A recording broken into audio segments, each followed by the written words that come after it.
బిర్యానీ కావాల్సిన పదార్థాలు ఇవన్నీ కావాలండి. కొన్ని వాటర్ తీసుకొని పోసి ఇంకా బాగా నీళ్ళు తీసుకుంటే అచ్చిపోతాను. ఈ ఆయిల్ అయితే వస్తుంటారు. ఇప్పుడు కొంచెం బాగా అయిపోతాను. పోసిన ఇప్పుడు కలుపుకున్నాను. అది కొంచెం ఒక బౌల్ వేసుకున్నా. దీన్ని ఒక బౌల్ వేసుకున్నా. బావుని వాళ్ళ అమ్మ నేనే వంట చేస్తాను వాళ్ళకి. ఇగో చూడండి, ఇగో ఆకు ఉందండి, ఆకుని తీసేసుకున్నా.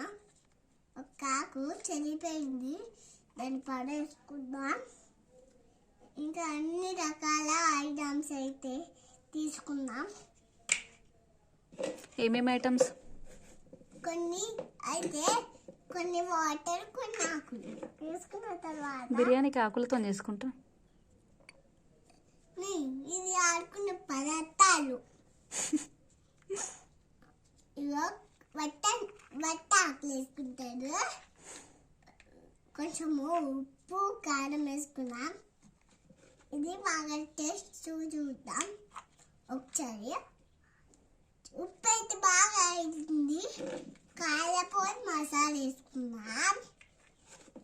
కారపొడి వేసాం. ఇప్పుడు తర్వాత మసాలా వేసుకున్నాం. వేసుకున్న తర్వాత చికెన్ బొక్క వేసుకున్నాం. చికెన్ బొక్క వేసుకున్న తర్వాత మళ్ళీ స్టవ్ మీద పెడతాం. వేసుకున్నామండి. ఇప్పుడు కొన్ని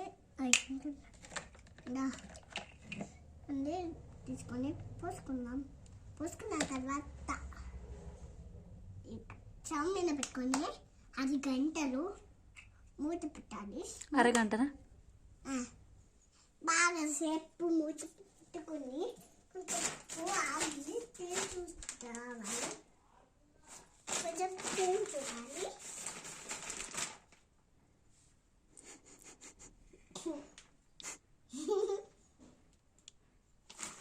అయినాక స్టవ్ మీద మూత తెచ్చి